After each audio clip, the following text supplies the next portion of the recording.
अऊज़ु बिल्लाहि मिनश्शैतानिर्रजीम बिस्मिल्लाहिर्रहमानिर्रहीम। अब हम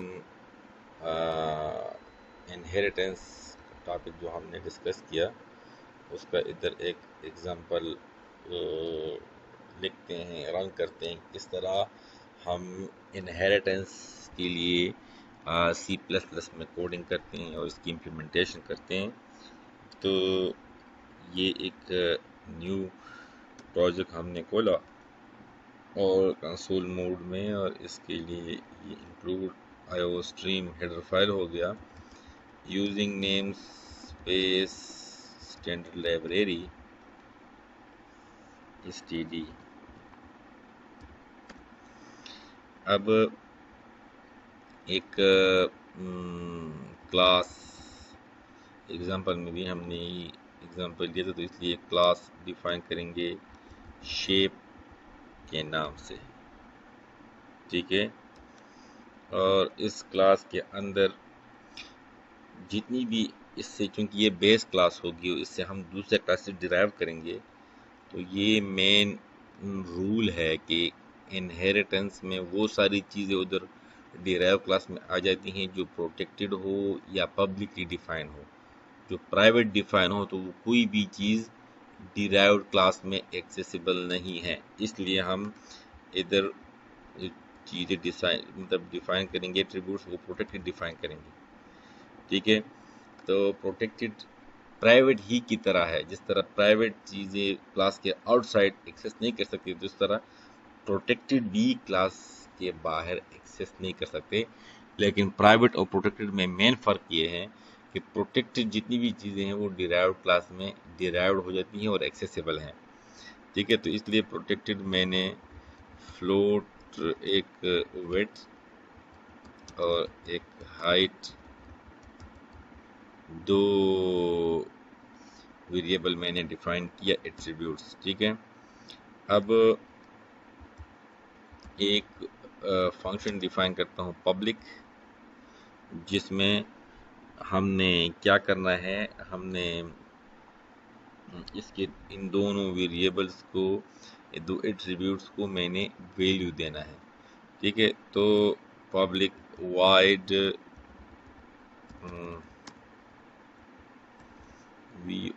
वाइड सेट डेटा।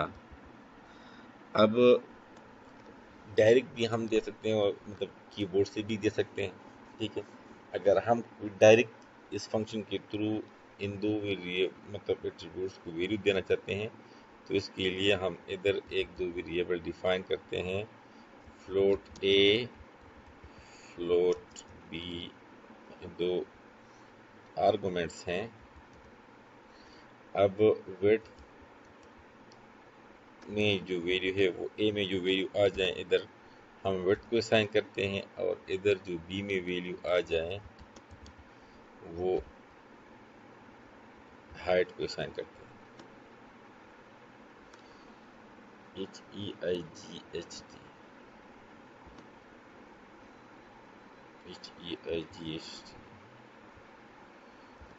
ये नाम। अब मैं इससे एक क्लास डिराइव करता हूँ, तो उसका तरीका क्या होगा? वही तरीका है, क्लास ट्राइंगल के नाम से क्लास ट्राइंगल है, फिर कॉलम लगाएंगे और हमने पब्लिकली डिराइव करना है, तो एक्सेस पे विजिबिलिटी लिखेंगे। पब्लिक किससे डिराइव करना है? शेप, ठीक है। हमने पब्लिकली ये क्लास जो ट्रायंगल क्लास है, पब्लिकली हमने शेप से डिराइव करा। इसमें इसके अंदर जो चीज़ें पब्लिक हैं तो इधर वो पब्लिक बन जाएगी, इधर जो चीज़ें प्राइवेट प्रोटेक्टेड है इधर प्रोटेक्टेड बन जाएगी। इधर हमने ये सिर्फ ये कोड लिखा और कोई चीज़ नहीं लिखते, तो मतलब ये सारी चीज़ें इधर आ गई, इसमें दोबारा लिखने की ज़रूरत नहीं है। अब और ये मतलब नया क्लास है, डिराइव्ड क्लास है ट्रायंगल, और ये शेप से हमने डिराइव किया हुआ है। और ये पब्लिक का नाम ये है, सॉरी पब्लिक का मतलब ये है कि ये पब्लिकली डिराइव्ड है, इस बेस क्लास की पब्लिक चीज़ें इधर पब्लिक होगी और प्रोटेक्टेड चीज़ें इधर प्रोटेक्टेड होगी। अब मैं इधर एक्स्ट्रा एक फंक्शन डिफाइन करता हूँ, हम एक्स्ट्रा चीज़ें भी इधर डिफाइन कर सकते हैं, वो तो ऑलरेडी उधर है, लेकिन इसमें हम एक्स्ट्रा चीज़ें ऐड कर सकते हैं। पब्लिक सपोज एरिया के नाम से एक फंक्शन डिफाइन करते हैं जो जो एरिया कैलकुलेट करे, और वो क्या होगा, area return width multiply etch height. ठीक है, विड्थ का स्पेलिंग इधर, ये विड्थ अब हम इधर यूज़ कर रहे हैं, हाइट यूज़ कर रहे हैं, लेकिन डिफाइन किधर हुआ है, इधर बेस क्लास में, लेकिन चूंकि हमने डिराइव किया तो ये सारी चीज़ें इधर आ गई, दोबारा लिखने की ज़रूरत ही नहीं है। ठीक है, इसी तरह एक और क्लास डिराइव करते हैं, क्लास रेक्टेंगल।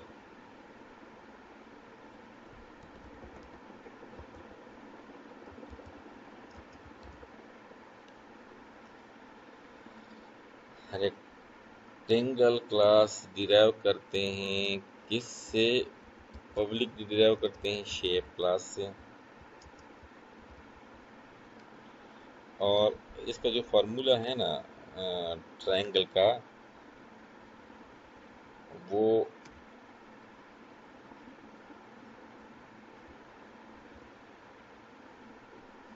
टू पे डिवाइड करेंगे तो विड्थ और हाइट मल्टीप्लाई कर टू पे, क्योंकि रेक्टेंगल ट्रायंगल जो है वो रेक्टेंगल का हाफ होता है, तो इसलिए इसका एरिया भी रेक्टेंगल का हाफ होता है। ये फार्मूला है, width multiply height divide by 2, ये ट्रायंगल का फार्मूला है। ठीक है, तो इसलिए हमने कैलकुलेशन में वही फार्मूला सिर्फ सेट किया। अब क्या करते हैं, इसमें वो सारी चीज़ें इधर भी आ गई जो जो बेस क्लास में है, लेकिन एक्स्ट्रा इसका भी एक एक एक्स्ट्रा फंक्शन डिफाइन करते हैं फ्लोट एरिया के नाम से, जो क्या करेगा, इसका एरिया कैलकुलेट करेगा, रिटर्न विड्थ मल्टीप्लाई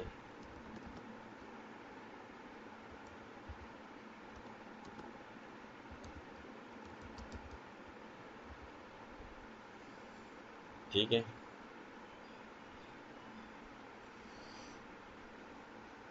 अब मेन क्लास में हमने दो क्लासेस डिराइव की, रेक्टेंगल और ट्रायंगल शेप क्लास से। अब रेक्टेंगल के लिए रेक्टेंगल क्लास का एक वेरिएबल इधर एक ऑब्जेक्ट डिफाइन करते हैं और उसके थ्रू ये एक्सेस करते हैं, और ट्रायंगल क्लास का एक ऑब्जेक्ट डिफाइन करते हैं, उसके थ्रू ये एक्सेस करते हैं। ठीक है, तो ट्रायंगल ट्राई एक ऑब्जेक्ट हमने डिफाइन किया, ये इधर ए रह गया है ट्रायंगल। ठीक है, ये एक ऑब्जेक्ट हमने डिफाइन किया ट्रायंगल,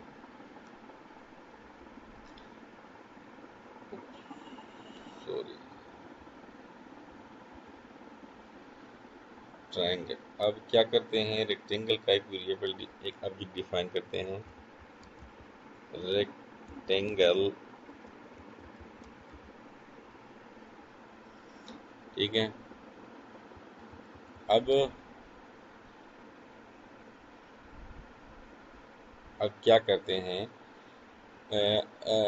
ट्रायंगल ऑब्जेक्ट को के विड्थ और हाइट को वैल्यू देना है, तो विड्थ और हाइट को वैल्यू देने के लिए बेस क्लास में जो वेरिएबल जो फंक्शन हमने डिफाइन किया वो ये है सेट डेटा, और सेट डेटा के अंदर दो आर्गुमेंट्स हैं, तो वैल्यू हम देंगे पैरामीटर। ठीक है, तो क्या करेंगे, ट्रायंगल डॉट सेट डेटा। ठीक है, और उसके अंदर दो वैल्यू हमने 5.0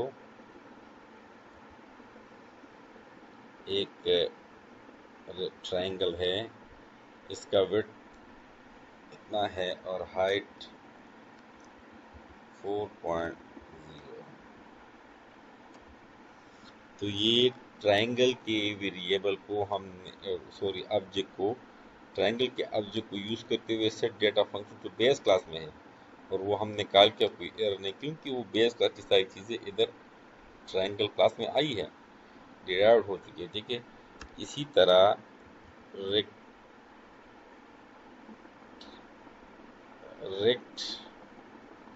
जो ऑब्जेक्ट है उसको रेक्टेंगल के विड्थ और हाइट को हम वैल्यू देते हैं। तो एक रेक्टेंगल है, इसको सेट डेटा इसमें वैल्यू देते हैं। तो इसका एक साइड है 5.0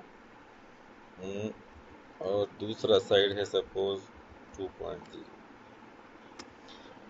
एक रेक्टेंगल को हमने वैल्यू दे दिया मतलब सेट डेटा को यूज़ किया, क्योंकि सेट डेटा का जो फंक्शन है वो भी इस रेक्टेंगल क्लास में भी डिराइव्ड हो चुका है, आ गया है। डिराइव्ड क्लास शेप से डिराइव्ड है, तो शेप में जितनी चीज़ें हैं वो इधर आ गई। तो इसमें रेक्टेंगल और ट्रायंगल दोनों को हमने इसके विड्थ और हाइट को वैल्यू दे दी। अब अगर एरिया कैलकुलेट करते हैं कि ट्रायंगल का एरिया कितना है, तो ट्रायंगल क्लास के अंदर जो एरिया फंक्शन है, एरिया इसको कॉल करेंगे ट्रायंगल के ऑब्जेक्ट। ट्रायंगल का ऑब्जेक्ट ये है ट्राई के ऑब्जेक्ट को यूज करते हुए ये एरिया कॉल करेंगे। ठीक है, तो इधर क्या करते हैं, C out area of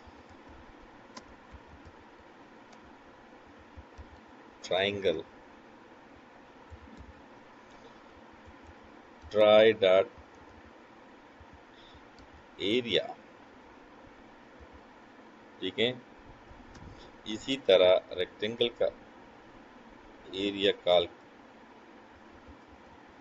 C out area of rectangle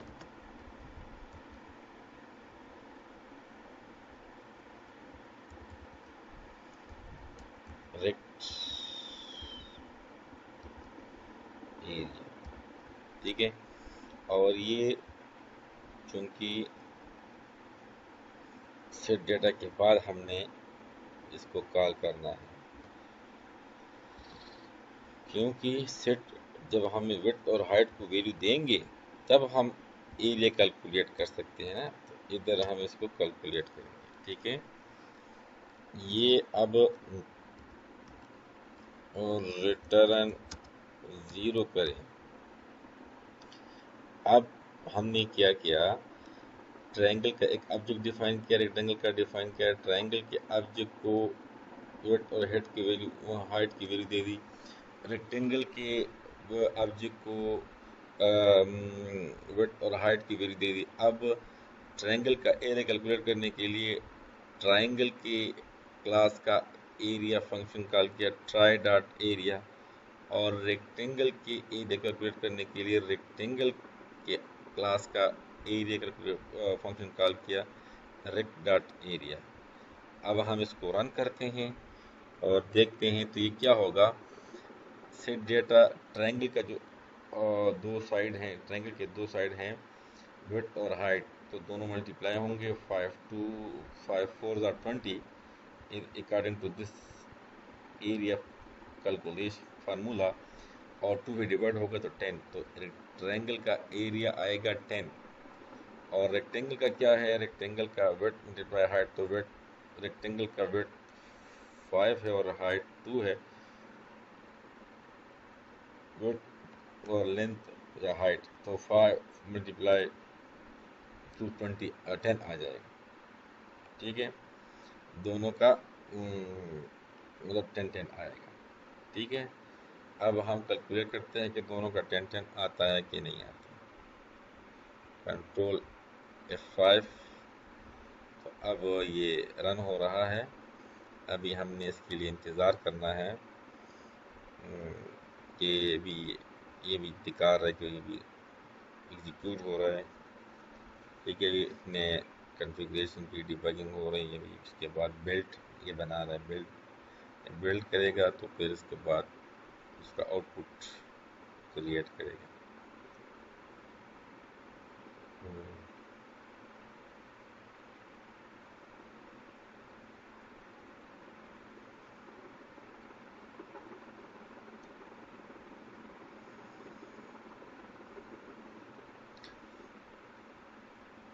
ये जो हो रहा है कि ये किस तरह अभी आउटपुट आ गया, ये अभी आप दिखाता है कि area of triangle 10, area of rectangle 10, triangle का 5 मल्टीप्लाई 420 और डिवाइड बाई 2 हो गया जो 10 आया, और रेक्टेंगल का तो डायरेक्ट मल्टीप्लाई होता है 5 मल्टीप्लाई 2 10। ठीक है, तो मेरे ख्याल से अगर दूसरे लाइन पे इसको करना है, दोनों एक लाइन पे आ गए तो इधर इन लाइन लिख के तो अब ये दूसरे लाइन पे आ जाएगा। ठीक है, इसका अगर कोई आप लोग ग्राफिकल रिप्रेजेंटेशन देखना चाहते हैं तो वो भी मैं आप लोगों को थोड़ा सा दिखाता हूँ, कोशिश करता हूँ कि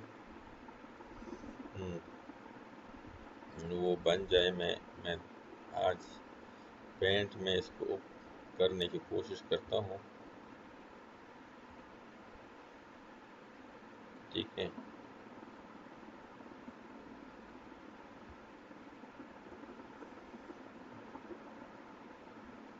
ये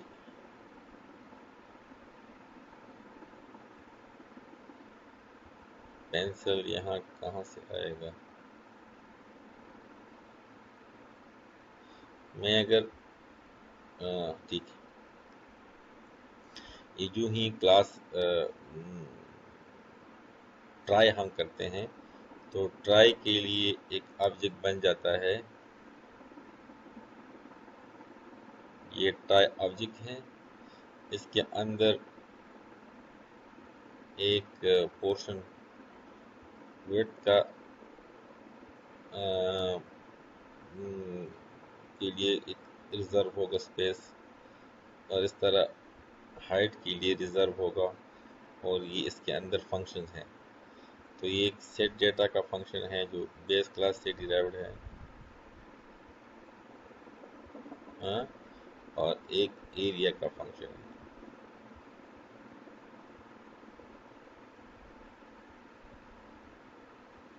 ये ट्राई ऑब्जेक्ट है। इसी तरह जब हम रेक्टेंगल रेक्ट वेरिएबल डिफाइन मतलब डिक्लेयर करते हैं तो इसमें विड्थ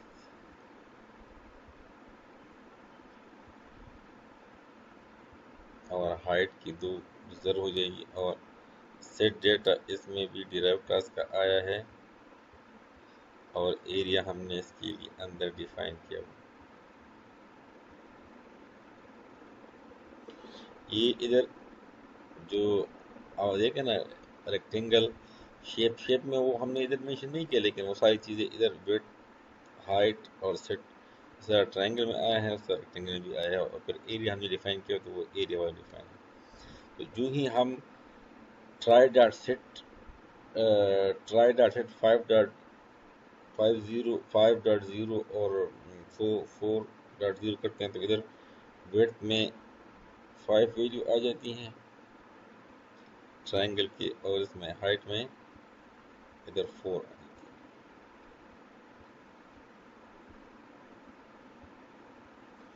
और जब हम सेट डेटा रेक्टेंगुलर करते हैं और 5 और 2 इधर, तो इधर में इसमें 5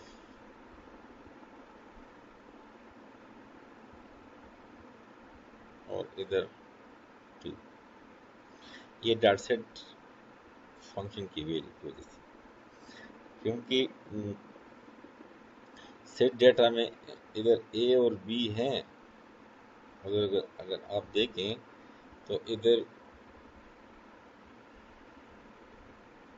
इधर क्या है, ए और बी है, और ए और बी फिर हाइट में और ए वेट में असाइन है और बी हाइट में है। तो इस तरह होता है जब हम इधर इसके अंदर ए और बी है 5 और 4, तो ये ए में चला जाता है। इधर ए की मतलब एक वैल्यू है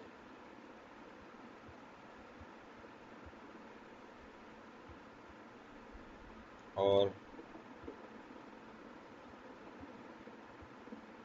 बी में 4, लेकिन ये फिर इसके अंदर जो बॉडी है, बॉडी के अंदर ए को फिर डब्ल्यू डब्ल्यू ए डब्ल्यू में असाइन हो चुका है, तो इसलिए वही फंक्शन कॉल होगा। तो ये यहाँ से तो ये हो जाएगा,